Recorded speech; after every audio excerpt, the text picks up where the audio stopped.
शेख वकास अकरम साहब, सबसे बड़ा इस वक्त चैलेंज ये है कि आपसे सीटें किस तरीके से वापस ले ली जाएं। वो जो 41 जिसके ऊपर इलेक्शन कमीशन भी चला गया, लेकिन ये जजेस की तैनाती और इनकी तादाद में इजाफा एक नई तजवीज़ है। आपको लगता है कि इससे कोई शॉर्टकट निकल आएगा? नहीं सर, मैं नहीं समझता। इनका तो यही इरादा होगा और इनकी ख्वाहिश होगी और प्लानिंग भी यही होगी।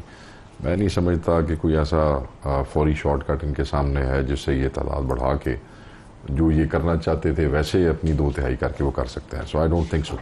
मैं ये समझता हूँ कि काउंटर प्रोडक्टिव होगा। बहुत सी रिजेंटमेंट ऑलरेडी है, जो ऑलरेडी जजेस मौजूद हैं वहाँ भी है, वकला में भी है, बार्स में भी है, पब्लिक में तो हम समझते हैं ही है, कोई हमसे एग्री करे या ना एग्री करे। तो ये काउंटर प्रोडक्टिव होगा। इस किस्म की कोई भी मूव जो है वो फ़ायदेमंद नहीं होगी। जस्टिस मंसूर अली शाह, जस्टिस रतन मंडेला आमतौर पर जाना ही जाता है कि ह्यूमन राइट्स इशू के ऊपर बड़ी वो ताकतवर पोजीशन इख्तियार करते, तो फिर इशू क्या है? ऐसा जज तो नेक नाम होता है जो ह्यूमन राइट्स के ऊपर एक तवाना पोजीशन ले खड़ा हो जाए अपनी टांगों में। हाँ बिल्कुल। तो फिर इशू क्या है उनसे? नहीं, हमें तो उन दोनों से, आपसे नहीं, मैं तो हुक्मरान जमात की कोशिश के ऊपर पूछ रहा हूँ कि इशू क्या है हुकूमत को उनसे?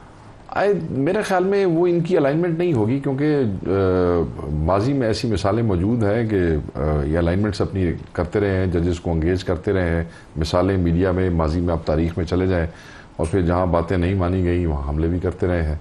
फिर अभी माजी करीब के अंदर जो है वो सुप्रीम कोर्ट के सामने जलसे करके गालियाँ वालियाँ भी निकालते रहे हैं। बंदियाल साहब के वक्त वो किया गया था। तो वो सारा हर सियासतदान अपने टाइम में उसका दिल यही होता है मलिक साहब, भाई ये पुलिस भी साड़ी मतहत होवे और वकील भी साड़ी गल सुनन और ये जज भी साढ़े मतहत हो जान वह हमारी, और खसूसन वो पार्टियां जिनकी अपनी जो है वो तादाद नहीं होती और वो इस्टेब्लिशमेंट के कंधों पर चढ़ के आए होते हैं, तो उनको अपने इरादे जो है वो कामयाब करने के लिए फिर इन सारे टेंटिकल्स की ज़रूरत होती है। आपने भी काजी फायजी साहब के ऊपर रेफरेंस इसीलिए फाइल किया था?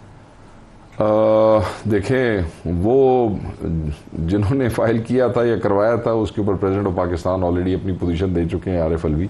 मैं ये समझता हूँ कि अब तो वो क्वेश्चन ही कोई नहीं है, अब तो ये सारे दूध छोड़ा हो गए। इमरान खान और आरिफ अलवी साहब दोनों को रिस्पॉन्सिबिलिटी लेनी पड़ेगी। देखें, अब मैं आपको बताता हूँ सर, रिस्पॉन्सिबिलिटी आपके ख्याल में किसने करवाया था? जबरदस्ती करवा लिया था? इमरान ने अपनी मर्जी से किया था? नहीं सर, काम तो सारे अपनी मर्जी से, कोई ज़बरदस्ती तो कोई नहीं होती, किसी के साथ भी कोई नहीं होती।